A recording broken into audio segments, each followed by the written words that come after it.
It's time for Radio Blab with Master Mel, the radio video podcast brought to you live. Join host Melodee Meyer and her special guests as they discuss personal mastery and what it takes to create a life you want, in a body you love, doing work that matters. Here's your host, Master Mel. Woo, yay. Well, here we are. I am so excited to introduce you to a very special person this week for a couple of years now. And I want you to get some amazing tips today. And this is the person you're going to get them from. Let me tell you a little bit about Eldonna Lewis Fernandez. Ready?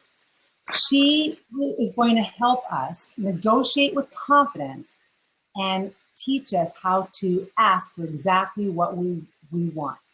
She's a retired Air Force Master Sergeant and contracts negotiating expert with 23 years of honorable military service and over 30 years of leadership, management, and contracts negotiation experience. She is the CEO of Dynamic Vision International based in Irvine, California. She specializes in showing people how to think like a negotiator. She has negotiated millions of dollars of complex contracts. She's been a featured expert on Fox Business, CNN, MSNBC, has been published in Huffington Post, Forbes, and Success Magazine. She's authored 2 books, including Think Like a Negotiator, has co-authored the award-winning Heart of a Military Woman book, and is a contributing author in 4 other books, including Heart of a Toastmaster. In today's show, you will learn strategies and tips to think like a negotiator by understanding the pitfalls to avoid and creating win-win results. Let's give it up for Eldonna Lewis Fernandez.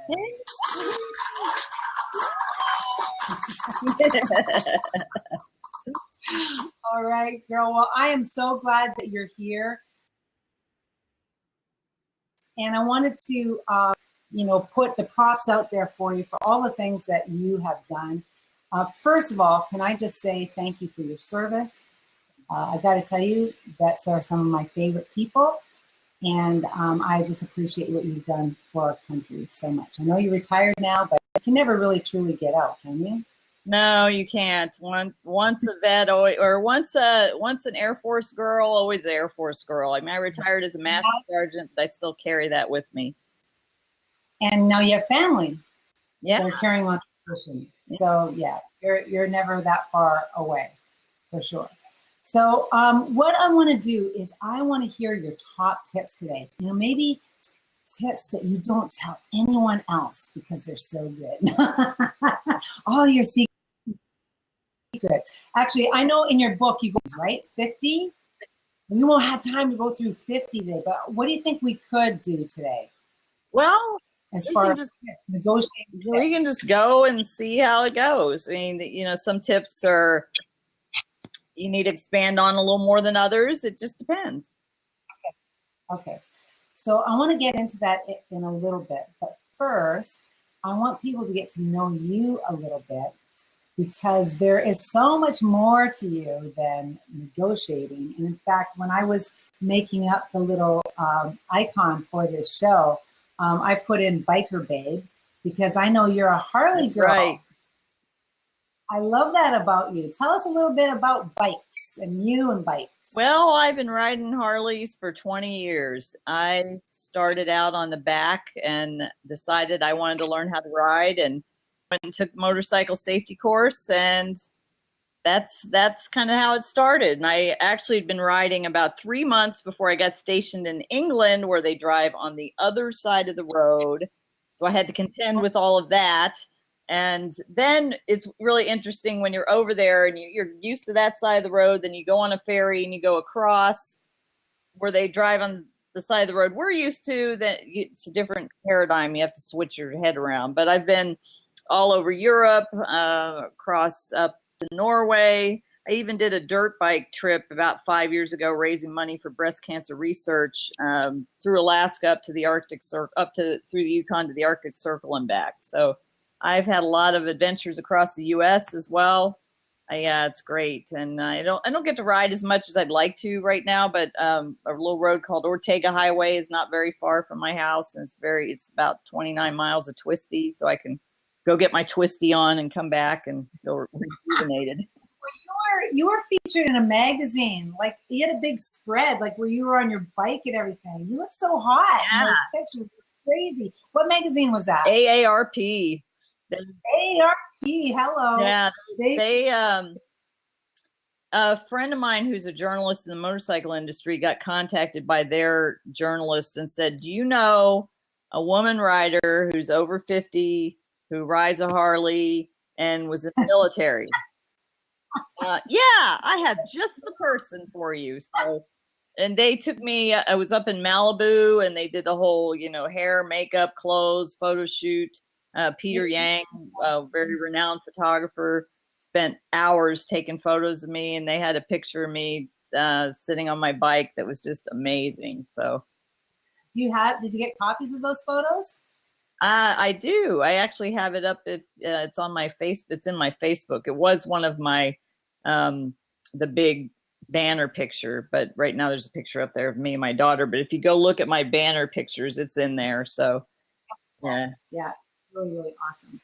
So why don't you tell us a little bit about your background as a negotiator? So as we go through your handy dandy tips today, and that we know where this is coming from. Now, let me just say, first of all, is that for me, I never thought that I needed to learn how to negotiate because, well, I'm not, that's not what I do for work. And that I never really saw it as applicable to me. And even when I met you and I heard about what you did, I thought, oh, that's for people who negotiate contracts for a company, and so they need to learn these particular skills. But what I've learned since meeting you is that the skills that you teach affect any kind of decision, any kind of communication actually with another person, regardless of whether you do it for a living or not, that we are constantly negotiating in our regular life, right? Exactly. And that's the fallacy that's out there when I talk to a lot of people. Oh, I don't need that. I don't negotiate. Really? You don't negotiate. You don't ever make an agreement. Do you have a relationship? Do you have kids? Are you in business? Do you work? Are you alive? Are you alive? Yeah. Do you have bogus things where somebody puts a bogus charge on your credit card, or maybe you need to renegotiate some rates on your telephone or your interest rates or whatever in your own personal life? I always say, whether it's a multi-million-dollar deal, how to get your kids to do their homework, or where to meet for dinner, negotiation is basically just making agreements. And if you take that term negotiation and put it off and don't think of it, you're just making agreements. You make agreements all the time. Hey, let's meet for coffee.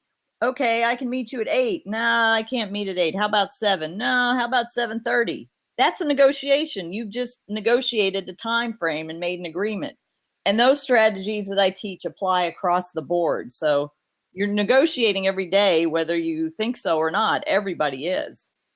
And so what's helpful is to actually think like a negotiator, because if you understand that what you're doing is actually making an agreement of which you're negotiating, then it kind of takes a charge off. I guess I had a negative charge to negotiation before. I thought it was like we're sitting across the table from each other and we're playing these mind games, and I'm trying to trick you and you're trying to trick me, and we're trying to get a leg up on each other kind of idea. That's what negotiations in the past felt like for me. But you really changed my whole mindset around it. Well, and that's kind of been out there, the standard bully negotiation. There's the academic instruction on negotiation. There's the old school instruction on negotiation. Then there's me. I'm teaching everybody how to make agreements that create win-win results. Obviously, in the beginning, you're not going to have a win-win, but that's what you want to strive for, where both sides feel satisfied with the agreement that you've come out with, whether you're negotiating for a salary, or you're negotiating some product or some service, or even, like I said, getting your kids to do their homework or agree on a time for them to come home for curfew. It's all negotiation, and those principles that I teach apply across the board, like I said. Excellent. Well, I want to get into your top tips. We're gonna strive for your top 5, and if we have time for more, we're going to do that. So we're going to strive for your top 5.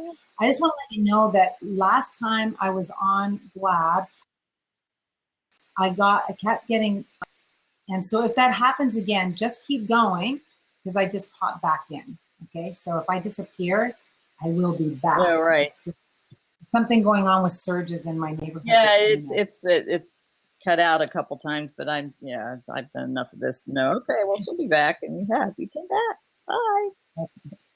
Okay, so what is your top tip for negotiating? So in order, I'll just say that statistically, I saw a statistic where salary.com did a survey of 2,000 people to find out how they felt about negotiation. And more than half, not more than half, almost half, 48% said that they were always apprehensive about negotiation. Another 39% said they sometimes felt that way, and only 13% said that they never get nervous about negotiation. So based on those statistics, a large percentage of people may feel apprehensive about negotiation because it feels confrontational. And to many people it is, but like I said, it's basically just making agreements. And the number one thing that you have to do when you start out negotiating is you have to own your power. That's my first tip, own your power. And that means standing up for yourself, having that confidence to push through and challenge that situation, asking for what you want.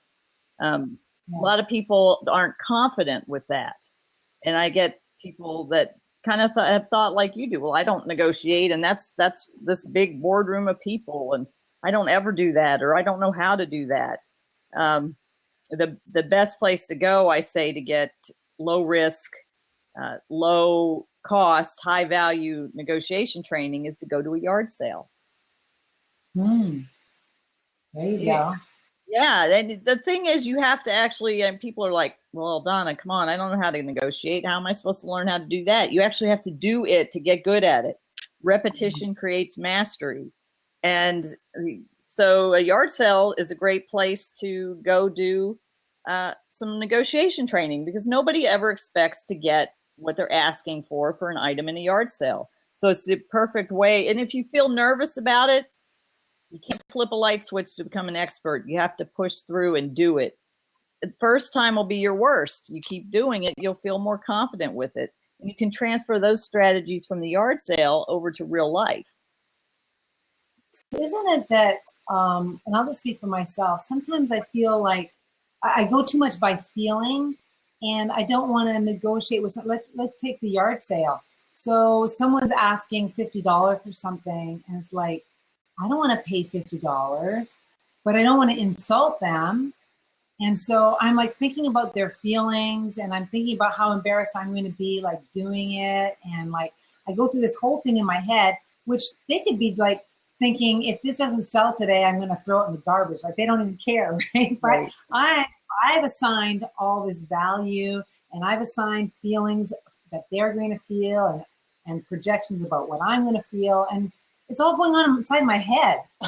Right. Yeah, that's the committee. I call that the committee. Committee's in there chattering around. Well, so here's a couple things you need to do before you're going to a yard sale or anything. So the first thing, so you got, let's use the yard sale example. You go to a yard sale, you walk up to the table, you find maybe, oh, this really cool cup. Look at this. I want this. This is a nice cup for drinking water or coffee or whatever you want to put in it, tea or something. And you ask them how much it is, and they tell you. The next thought that needs to go through your head is whether it is or is not fair and reasonable. And that's subjective to you, to each person. Subjective. Yeah. So fair implies a proper balance of conflicting interests. And I say conflict because there's two people that have a difference of opinion on the agreement. Reasonable means not extreme or excessive. So a fair and reasonable price is one that's balanced or somewhat moderate. And it's subjective to every person. So you walk up and you see this thing and they say, Oh, $10.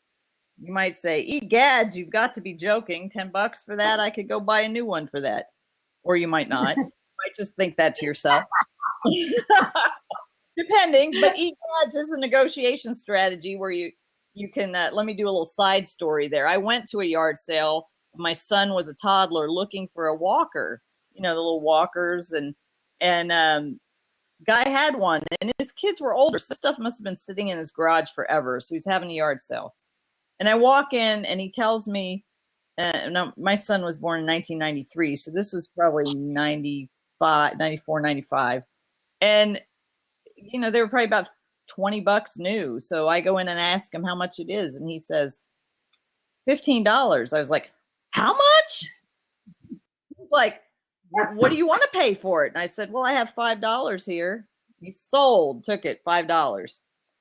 So that strategy is called the egads. You've got to be joking strategy. You don't necessarily have to say egads, but it's just having that shock that they don't expect. So it's, what? How much? Yeah. Well, but also that could be your honest reaction. Well, it was. I was like, what? I could get a new one for almost this price. What are you on? This is great. And I want to hear how this, like, so that's the yard sale, but you have negotiated multi-million-dollar contracts. You did this with the Air Force, right? Were you it was the Air Force you were in? And job, and like, how is it different? Well, so fair and reasonable, that term comes from government contracting. So okay. you have to determine, as a contracts person, I have to determine the price fair and reasonable, and I do it through different ways. If I'm doing contracts by negotiation and I'm having discussions with somebody about, like, so I'm talking big dollar contracts with many different lines of costs and services and things like that. And sometimes you go line by line and have a discussion about it. Or a lot of times I was doing the modifications to the contract, and we would have discussions about it. And you take individual elements in a big contract, you take individual elements of cost or terms and conditions, and you break it out and you negotiate one. You don't do the whole thing. It's like, this one, we're talking about this one. And one of the strategies in my book is ask questions. I'll be asking questions to get answers like, well, how did you arrive at this cost? What makes you think this is fair and reasonable? And going back and forth, and then you got to listen to what people say, because they'll tell you their position without you even really having to ask them. Because if you know how to ask certain questions, you're like, oh, really? Play dumb. I didn't hear that. Okay. I didn't hear that, but I'm taking notes on that.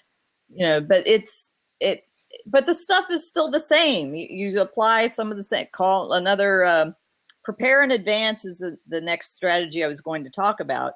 So whether you're doing a big contract, you're going for a job interview, you're going to go have a discussion with your teenager about what's going on in school and you want them to open up, or you're in business and you're getting maybe a website designed, before you have a discussion with whoever's on the other side of the table, you got to prepare in advance. That means think of questions that you can ask them. Think of responses to their questions. Think of counter responses to their answers on whatever it may be. The time to prepare for the negotiation is not when you're sitting face to face with somebody and thinking, oh, well, what am I going to discuss here? Because you end up getting a bad deal. Yeah. So you need to prepare in advance. I think that's actually that's good advice for anything. It is right? Good advice for anything. I am preparing. I don't know if you're familiar with Toastmasters. They have an accredited speaker designation, which is a professional speaking designation. I'm preparing for that. So I have a talk that I'm doing. I actually have a little stage area set up in my house. I have a microphone. My cats are my audience, and I'm running my talk. I'm preparing in advance for that. So when I go out and do that, I'm ready.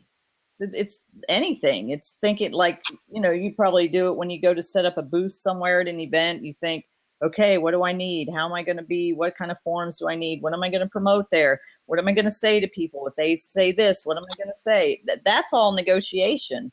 those are things that you got to think about no matter what you're doing. And preparing in advance is I think it's Alexander Graham Bell that said, before anything else, preparation is the key to success. You want to prepare in advance. Yeah. Sometimes doing a little bit of research if you're negotiating costs for something, because money isn't the only thing we negotiate, right? Right. Terms and conditions, or time is like the example I used about meeting for coffee. Time is a thing to negotiate. Oh gosh, I have a deadline. I have to turn this proposal in by 5 p.m. I can't make it. Can I have it till 8 o'clock tomorrow morning? Okay, how about if you stay late and get it to me by 10 o'clock? Or how about if you get it to me by 6 a.m. tomorrow? They're all, negotiation is just somebody presents something, you either disagree with it or you want to challenge it or have a different alternative, and you offer something else. It's about offer and acceptance. So I'm offering this time frame, you counter with this time frame, you agree on whatever time frame. So you've had a negotiation. I like the idea of win-win. That's what I'm going to keep in my head from what we've talked about so far, is the idea that I want that person to win, I want to win, and so we need to negotiate this until we come up with something where both people walk away with getting something that they want and need, but also having to stretch a little bit as well.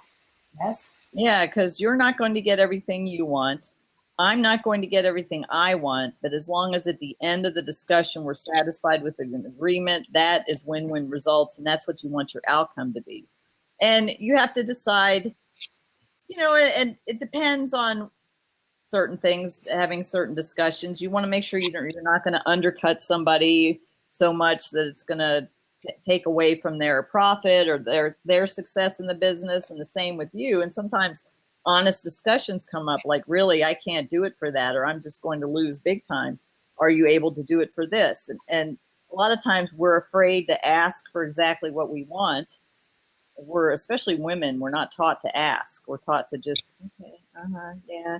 And asking is hard. Or we get blamed for being manipulative, but it's because we haven't been given permission and given permission to ourselves to ask for what it is that we want. So we do it in these coy and sort of roundabout ways rather than being direct.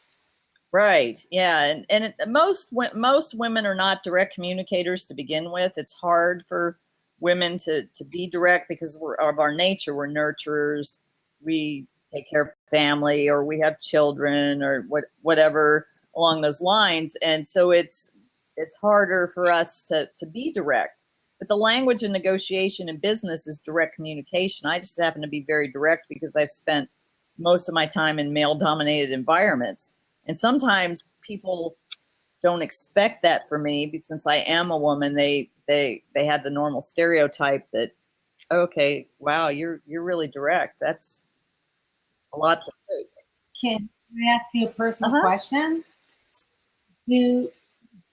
Because you're so direct and you are dealing with a lot of men, do you get sort of put in a classification, like maybe even the B word? You have to be careful with that. So there's a fine line there. I've learned how to bridge that gap to where I don't come across that way. But there are certain ways, like something I've learned through speaking, through some of my speaking coaches and mentors, is for a woman, when we go high pitch, if you go kind of in a high pitch, men can't really hear that. So if you start like this, like, no, shut off from that. You're at a different frequency. Right. So you have to be very, very careful of how you come across. I had a commander once that came across like that witch with a B. And I watched, the way I learned how to lead in the military was I watched good leaders and took notes from them, and I watched bad leaders and took notes from them. The good leaders, I can implement this. The bad leaders, I know what not to do. And I think she was very self-conscious. She was a pretty high-ranking officer, and she, I think, was one of those women that thought she had to throw her weight around in order, and nobody, you could just tell nobody respected her, but then she didn't respect anybody else. Like she didn't, Funny. if you weren't an officer, she wouldn't speak to you. Like you go to events and she would just ignore you. She talked to her couple of officers, and it was very interesting. But she was perceived as that witchy kind of woman. And it's just, it's a very fine line that you have to walk and learn how to maneuver through. And it took me a minute, but I learned how to maneuver through that to where, I was a master sergeant. So people had to respect me because of my rank, but I also made sure they respected me because of my leadership. And I learned through a lot of mistakes how to do that. So I can, if I need to get in somebody's face, I had a huge over $100 million contract I was administering. And the guy for the contractor was a big bully. He had been an F-4 fighter pilot in Vietnam, and everybody told me he was going to eat my lunch, basically, when I took over the contract. And I hung up the phone on him. I went off on him. It was just kind of like, look, I'm not going to take your stuff. Sorry. So I got a lot of respect from doing that. But then there were still people who pulled shenanigans with me. It part of the territory. Yeah. Yeah. I used to be really resistant to people that had that kind of stereotypes, because I deal in martial arts business. And I would, really have a lot of judgment about that. And then I realized, you know what, that's cultural, and almost, it's almost like people can't even help it. I mean, unless they do a lot of personal work and that kind of thing, and changing really core beliefs that people treat men and women a little bit differently or have different standards for them isn't always like a choice that they consciously made. And when I could get off of it that way, then is like, okay, I understand what's happening here. It might not seem fair that they have a different standard for me as a woman, but guess what? I'm still, at the end of the day, I'm going to walk out of here with what it is that I need out of this negotiation. Yeah. Well, thankfully, I didn't understand until later years looking back that some of the stuff that was happening to me was kind of sexual harassment type of stuff. I never paid attention to it. I just thought it's like, okay, this is a jerk being a jerk to me. I'm going to get right back in his face. I didn't realize it's funny. I guess I never was taught about that. So I just was kind of going along, taking everybody as people, but saw it much later in life looking back and thought, wow, okay, that's interesting. Yeah. Cool. So I'll tell you what tips we've heard so far, because I'm writing these down. Because I know learning things from you is, I'm hearing all the top-notch information. So I got own your power, ask powerful questions, and prepare in advance. What else you got? Well, fair and reasonable too. Oh, fair and reasonable. That's a great right. Fair and reasonable. Before I go to the next tip, fair and reasonable. If you can get that in your mindset, whenever you are presented with something, is this or is this not fair and reasonable to me? Do I think this is fair and reasonable? That once you decide whether it is or is not, that's kind of where you start to negotiate from. People ask me, well, where does the negotiation start? And it starts with what I call a negotiation situation, which is any situation that you feel is unfair, unjust, or you just want to challenge. It could be like a car repair, a landlord-tenant dispute, a salary negotiation, a contract negotiation, anything. Kids' homework, what time to meet for dinner, all that. And when you get presented with, okay, is this or is this not fair and reasonable? I'm going for a job. Here's the salary they're offering me. Do I think this is fair and reasonable for the work they're going to ask me? If you don't, if you do, you can just accept it. If you don't, then you come back with a counteroffer. Same thing for the yard sale. Oh gosh, really? $10 for this? How about $2? I think $2 is more fair and reasonable. I mean, question. So there's fair and reasonable, which I understand that, and that's of course subjective. But what if you just want a better deal, or you want to get more for something, even though what is being asked is fair and reasonable, but you'd like to get it for a little bit better deal? What about, or like you're personally like, let's take the the thing you needed for your toddler. What was it? A walker. Yeah, the walker. Walker. Walker. You wanted a walker now. Right. And this one was just perfect. It was just fine. And you wanted it and you wanted it now. And he said $15. You're like, whoa, whoa, whoa. But you also don't want it and someone else is looking at it and you're like, and you don't want to screw it up because you would take it. Let's say $15 had been fair and reasonable. It was more than maybe what you wanted to spend, but let's say it was totally fair and reasonable. But now I want a better deal. I want to see if I can get it for something else, but I'm emotionally attached now. What do I do? Well, so that's where you prepare in advance.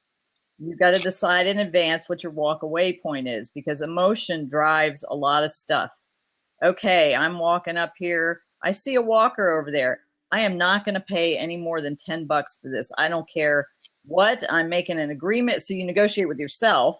I'm making an agreement with myself to, like, I am not going to get suckered into this. I mean, I don't go to as many live events as I used to, but when I would go to live events, I'm like, okay, this person's going to sell something. Am I going to consider it or am I not going to consider it? And if they offer this much for their package, am I willing to pay for it or not? I'm making an agreement now that I'm not going to do it or I am going to do it. So before I even show up, so like before I even go up to talk to the guy about the walker, I don't care if he's offering me this. I'm not going to pay any more than this, and I'm going to have that agreement with myself. I have to do that before I go in a store a lot. I'm not buying any clothing today. I'm walking past. Okay, if that's $20, I will take it. You know, you just have to make these agreements with yourself. Does it always work? No. The emotion gets in the way, but if it works 99% of the time, you've saved yourself a lot of grief. So the name of your book, tell us again. Think Like a Negotiator, 50 Ways to Create Win-Win Results by Understanding the Pitfalls to Avoid. Okay, so why don't we talk about that a little bit? What are some of the pitfalls? You've given us some good tips. What are some of the pitfalls that we want to avoid when we get into trying to come to an agreement with someone? You know, I see somebody has asked a question about, or said they're horrible about asking for what they want. That's one of the biggest pitfalls there is to avoid, not asking. If you don't ask, like somebody will do something and you're like, I don't like that, but you don't speak up. That's the biggest thing to avoid. You go right in the hole if you don't ask. You're not going to get if you don't ask. You have to ask for exactly what you want too. And again, that goes back to the preparing in advance type of thing. And a lot of my strategies are tied to the pitfalls. So let's talk about another kind of offshoot of preparing in advance that a lot of people don't think is maybe part of being prepared. It's looking the part. It's look the part. And some people may think, what does that even mean? Or why is it even important? Well, we have everything from social media to selfies, so we're in a very visual society.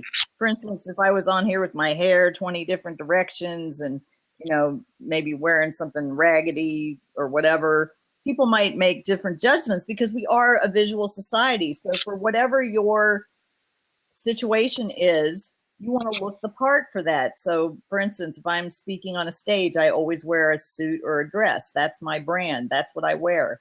That might not be good. Like our fellow mentor, Craig Duswalt, he shows up wearing jeans and a rock star looking jacket because that's his brand. That's how you expect him to show up and look the part. If you're going for a job interview at a place that you would wear jeans, dress a little bit upscale.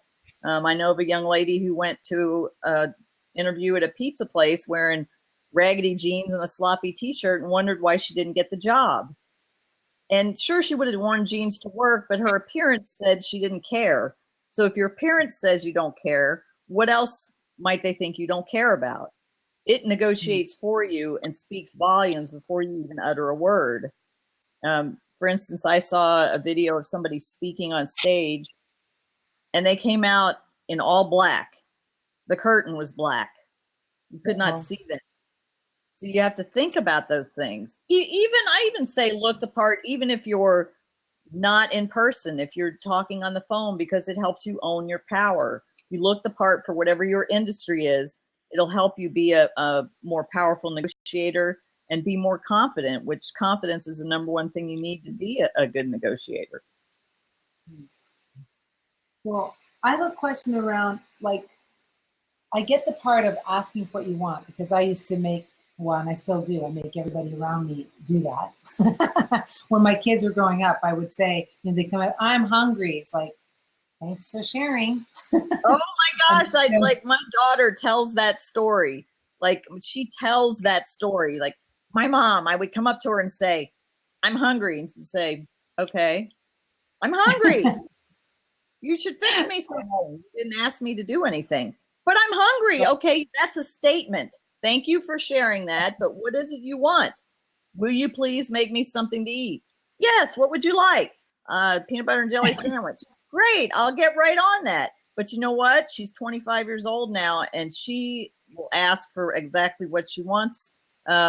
Great story with the fair and reasonable thing. She stood up. She was living in a place, $800 security deposit. She had it deep cleaned professionally. The landlord looked around, said it looked okay. He might have cleaned the baseboards a little better. He ended up keeping $702 of the $800 deposit. She stood up for herself and she asked for what she wanted. I obviously helped her with the letter. She compiled it.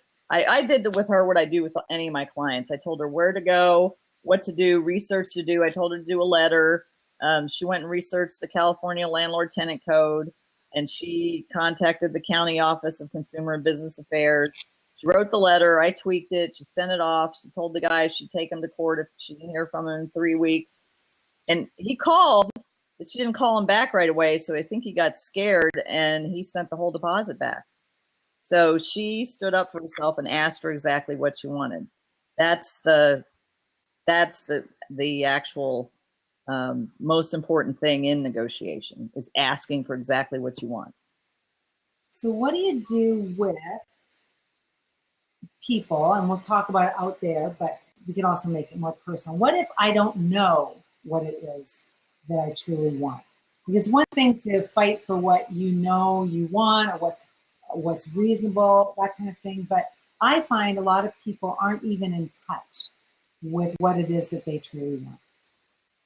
Yeah, and if you don't know, then you need to do something to figure that out. You need to consult with somebody. I always consult with people on that to help them get to that decision. But you have to contact a colleague or a friend, work it all out, sort of do a pros and cons list, do something to decide what you want before you go in and have a discussion about it, because that again goes back to being prepared in advance.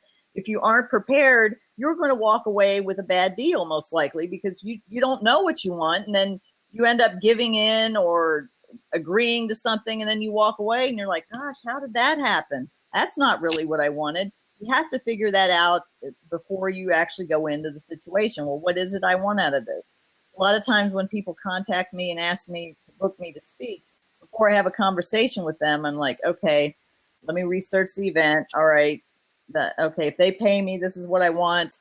If their budget's little, we can figure this out. And these are all the things I'm going to bring up. And this is what I need. And da-da-da-da-da. And I have all that in advance before I even have a conversation with them. Not that I always get everything, but if you go in with that level of confidence and that level of knowledge about what you want, you're more likely to get a better deal for yourself. But going in not knowing, you're likely to not get such a good deal. Okay, can you help me with the situation I'm having at work? Are you ready? I'm ready. I have employees, and I am really committed to them growing, because I'm all about personal development, on the job, off the job, okay?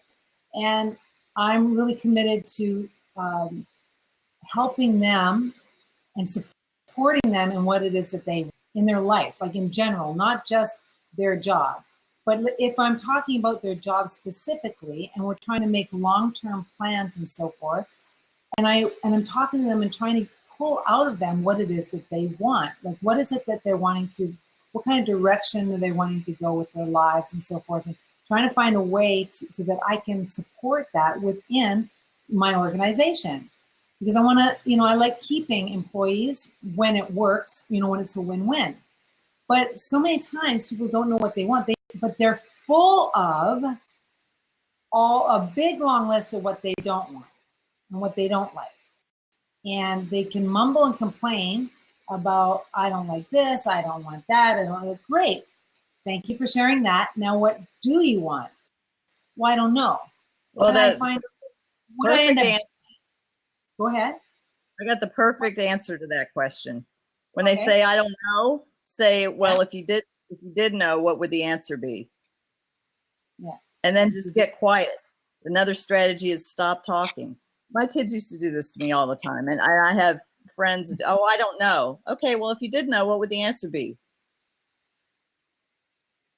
And then, well, I don't know. Well, if you did know, what would the answer be? You may have to repeat it a couple times. Think about it. Yet we understand that you know what you don't want. So do you want the opposite of what you don't want? What are your goals in life? Let's put them down. If you did know, what would the answer be? And then just be quiet. And that's hard to do. I feel, Eldonna, that you became an expert negotiator by having kids, not by these $100 million contracts. No, I applied these negotiation strategies I learned to my kids. I had already been in the military. Gosh, I was in the military 11 years before I had my first kid, and so it was kind of like, all right, I'm going to use some of this stuff. How did you get into negotiation, like into that as a job, as a career? That's not like something I've ever seen as like a job pick. Well, the job that I was in was called contract specialist. And I came in the Air Force what was called open administrative, which meant I was going to pick my job at basic training. Now, when I came in the Air Force, computer programming was considered an administrative job, believe it or not. And so that's what I wanted. I saw that on the list, and that's what I wanted. I didn't want to guarantee a job. I wanted to pick it there. Well, my recruiter failed to tell me that there were 2 chances I was going to get that, slim and none. So I go to basic training. They give me this list of jobs, and I'm looking on the list of jobs, and I'm seeing no computer programming, and I realize my recruiter hosed me. So I'm staring at this list of jobs. There are very few jobs listed, and I'm really not happy. And so the guy finally says, "Pick one, or I'll pick it for you." So yeah, it was that's not a negotiating tactic. It was pretty brutal. So there was one job that had a really high score because you have to take a test to get in the military.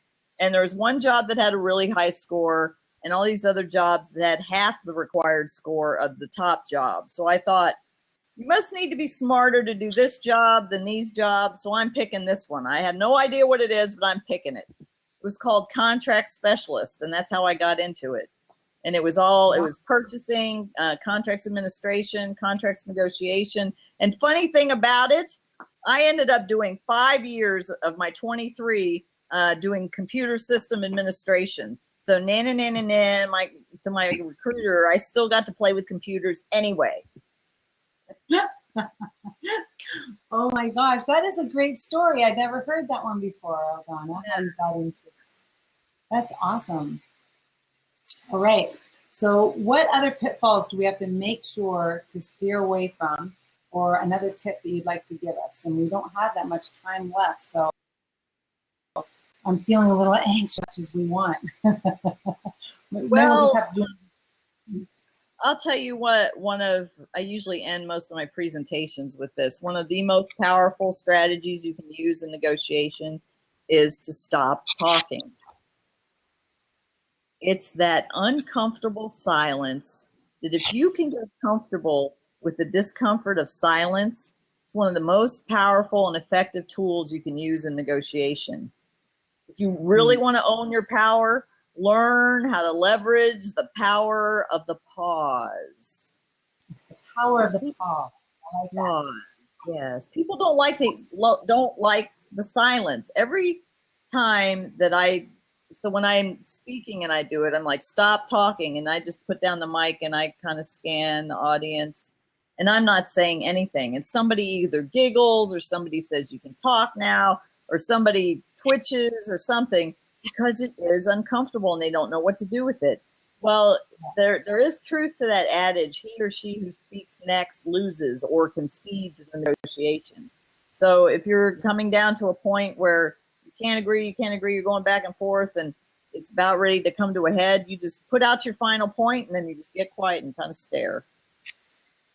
And you don't say anything. Just like your employees, when they say, I don't know, and you say, well, if you did know, what would the answer be? Stop talking until they say something. And if they don't say what they want, repeat it again and stop talking until they say something. And if you have to do that for an hour, well, if you didn't know, what would the answer be? Stop talking until they say something. It'll force them to come up with something, because somebody wants to fill the silence. They don't want to. They don't want to keep that silence going. Yeah. So I want to let people know how it is that they can get a hold of you, and we're going to kind of go and turn the conversation a little bit. But I want to make sure that people know how to reach you, and because you do a lot of work with individuals, but also with businesses, and you do talks and all kinds of things. Why don't you tell us a little bit about the things that you do and the services that you have available? Well, so I do my Think Like a Negotiator live training twice a year. The next one, it says on the website November 3rd, 4th, and 5th, but it's shifting over a day, 4th, 5th, and 6th, because of something that's come up on the 3rd. And it's in Orange County. So I do 3 days hands-on immersion. Like I said, there's the academic way to learn, there's the old school way to learn, then there's my way to learn. And my way is immersion and experiential type fun exercises and games. I also go and do consulting with people and coaching, but I do keynote talks and I do workshops. Corporations bring me in.